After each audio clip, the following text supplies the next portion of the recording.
How's it going, everyone? My name is Forge and welcome back to a brand new video where today I am sitting here on a glorious Wednesday, which I'm hoping that you're having an awesome day. And today I'm going to be showing you guys on how to make your own mob for Minecraft Bedrock 1.8. So within the mob bar, I myself a test creeper, and it is known as the desert creeper. So as you can see, spawn desert creeper, and he's just going to whack you, and then he's going to explode and end up killing you if you're not carefully enough. So basically, I'm going to be walking through each step, and so that way you know on how to make your own types of mobs from Minecraft.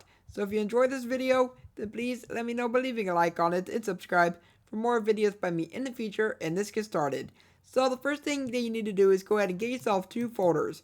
You want to get yourself a behavior pack folder and a resource pack folder. So right inside of here, we have ourselves all the different folders that we're going to need, and I'm just going to go ahead and walk through each folder so that way you know on how they actually work. So starting with the resource pack folder, we have ourselves our manifest. Now the manifest, you may have heard of it and you may not know what it is. Well, this is going to be how the game reads your pack. So we have ourselves our test resource pack, we also have ourselves the UUID, then we also have ourselves our version number, and then the modules. This has to say resources, so that way you'll be able to use that within the behavior packs. So then down here, this UUID, it may look the same as this one, but it is slightly different. So notice that this one has a E74, this one has a B7C. So it's slightly different from this one, and it's going to make your pack a little bit more unique than the other packs out there. Because if you have yourself the same ID as another pack, then more than likely it is not going to work at all. So because it's going to get mixed up with the other pack.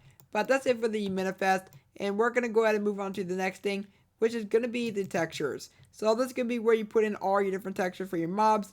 So we have ourselves our entity folder, then we also have ourselves another folder, but do note that you can put the different textures right inside of here, so that way it will still be red. But we do have ourselves the creeper folder. Making folders, it is a lot easier than just putting them inside the entity folder or something like that. But I do have myself the desert creeper right there, and whenever you are making these different names, make sure that there is no spaces. Make sure that's only underscores, or else it will not work at all. So I'm just going to go ahead and back out, and we have ourselves our text folder, which is going to be how everything is read throughout the game. You mean, you know what this is, right? Every single texture pack has these. It's what everything is called within the stuff like that. So we have ourselves the item.spawnegg_egg.entity, and then Minecraft desert_creeper.name equals spawn desert creeper. So these, they are allowed to have spaces, but these over here, no spaces at all. So do bear that in mind. So all that you have to do is go ahead and change the Minecraft.desert creeper, and then you should be all good and stuff like that. But besides that, that's it for that one right there. And we're just going to go ahead and close out of here, and we're going to go ahead and come to the next thing. Whenever you are making your own mobs, make sure that you go back into there regularly so you can go ahead and update that with the new mob names. So then we have ourselves our render controllers, and this is going to go toe to toe with the geometry, aka the models and stuff like that, whatever you want to call it. But this is going to be how the game renders or shows your mob within the game. And the first time I actually looked at this, I didn't think I would need a render controllers. I mean, I didn't know I need one. But as I tried out my pack, the mob would continuously become invisible. He would just spawn in completely invisible, and I was trying to figure out why it was doing it. I mean, it took me like 3 days just to try to figure it out, but eventually I saw a video and I actually figured it out, which is actually just very, very awesome. So I'm just going to go ahead and close out of here, and we are going to go and move on to the next thing, which is going to be the models. So the models is going to go yet again toe to toe with the other thing. So we do have ourselves the models, which this is going to be how everything looks throughout the mob. So the size of the legs, the size of the head, the size of the body. So if you make the body bigger, then you can just go ahead and change that, change the values all that you want. And then the texture, make sure that it is as big as the model, or else the mob is just going to look very, very strange. Because it does look very strange whenever you do change the model of anything.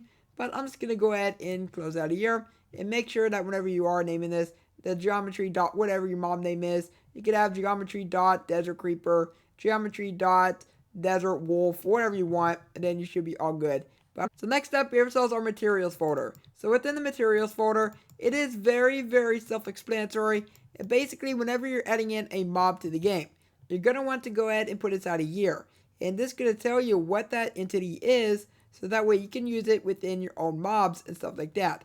which is just very, very cool. So we have ourselves the desert underscore creeper, and then colon entity. Then we also have some parentheses and an colon with some little symbols right there. Don't know what they actually call those, but we do have ourselves just that right there, and it's that simple. So I'm going to go ahead and close out of here. And the next thing that we're going to look at is going to be the entity folder. So the entity folder is going to be where you end up putting in the color of the spawn egg. You can put in the render controllers, the animation controllers, the animations, the geometry, and as well as the description identifier and stuff like that. So the identifier is going to identify what that mob is. So for this, it is a desert creeper. So then down here, we have some materials. I have it as creeper. So if you guys saw it before, it says materials. I did on myself all the creeper stuff, but the material, it just says creeper right there. We have our textures, which says default and then textures slash entity slash creepers slash desert creeper. Does it look familiar? Well, it should, because it was inside the textures folder. Then the geometry, it's geometry.creeper, which we saw within the models. We also have ourselves all the other stuff as I showed you guys before. But that's it for that one. And we're going to go ahead and move on to the next thing. So this is our animation folder. So whenever you're introducing a mob to the game, you can basically go ahead and give it its own specific animations. So what I like to do is go into the default resource packs and just go ahead and put in the different animations for the normal mob. But right here, there is no animation for a creeper for some odd reason. There is an animation for zombies. There is an animation for skeletons, stuff like that. But whenever it comes down to like the slime or the creepers, it actually doesn't have an animation, which I think is very, very strange. It should, but I just found this very, very easy. So I just found myself a normal Minecraft mob, like a sheep or a pig or a cow, which usually walks on 4 legs like a creeper. And I just decided to go and put it right inside there. And just go ahead and copy that, and you should be all good. And with that, we have ourselves the other folder, which will be the last folder, and it's going to be the animation controller. And now this says animation.creeper.setup. Right here, we do have ourselves controller as well. So that stays right there. Then we have ourselves all the other stuff right there as well. So yet again, I found it easy just to go ahead and change it like this. Find a mob that already does walk on 4 legs, and just go and copy that in there. And then that is pretty much it. Then finally, we're on to our behavior packs. So the behavior packs is very simple as well. But for the manifest, it is slightly different from the other manifest that we saw within the resource packs. So if I go ahead and go back to the resource packs, I'm going to go ahead and do a side-by-side comparison of the two things. So we have one manifest there, the other manifest goes right there. So as you can see, since we have this side-by-side, you can tell that there's a difference. So if you look right here, we have our dependencies. So the UUID, does this UUID look familiar?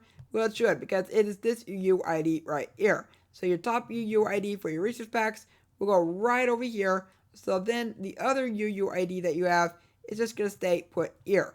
The other UUIDs that we have down here, they are basically going to be different from one another. So this one is a 5A, this one is a D0. And of course, there's a 5A as well, so notice that, which I think is pretty cool. But we also have ourselves our format version, which is a 1.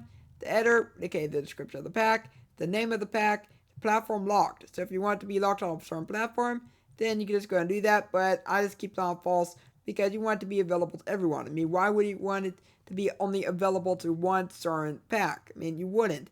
But we do have ourselves the version right there. And then we also have ourselves the minimum engine version. So it says 1125. So I really don't know what that does, to be honest. So I just keep that just the same. And all the manifest stuff, you don't really need to worry about the manifest once you actually made it. And so if you go ahead and take a look at this side by side, we do have ourselves the dependencies. And does this UUID look familiar? Well, it should, because it is basically this UUID right here. So you just have to go and copy and paste this right over here, because this is going to be dependent of this right here. I mean, it pretty much depends on it. So then we also have ourselves the description of the pack. We have ourselves the name of the pack, platform locked, and keep on false. The UUID, this UUID, it is different from this one. And that's because you do have to have your separate UUID for this certain pack in order for it to work. So we have ourselves this UUID, then another one right down here.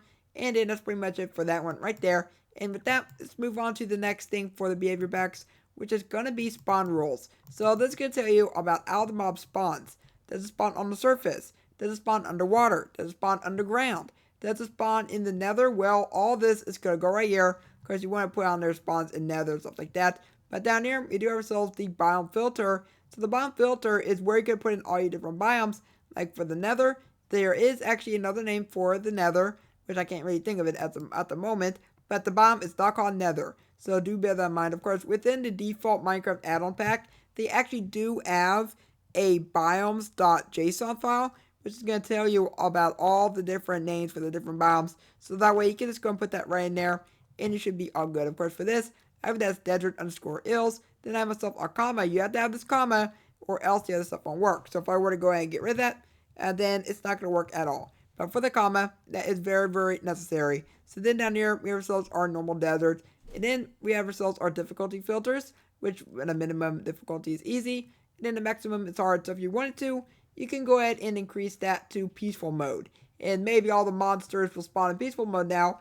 And you can make an entire new game mode called Peaceful Plus. Which actually, that sounds like a pretty good idea. So if you want to do that, then go ahead and do that. But besides that, that is pretty much it for that one. Of course, we gotta do ourselves the identifier. And then that says desert_creeper. Population control. If you want to spawn with monsters, then you're going to have to change it to monster. If you want to spawn with animals, then it's going to be animal right here. So besides that, we're just going to go ahead and close out here. And let's move on to the next thing. Next up, we have ourselves our loot tables. And this is going to be basically what all the different mobs will end up dropping. So if you want to go ahead and change a certain loot table, then this is going to be the way to do it. Of course, for the desert creeper, I have him drop sand whenever he is killed, which I'll show you guys in a moment. I also have myself gunpowder, because he is a creeper, and he does drop gunpowder. Then he also drops music discs whenever he's killed by a skeleton, which is fairly cool. But that's it for loot tables, self-explanatory.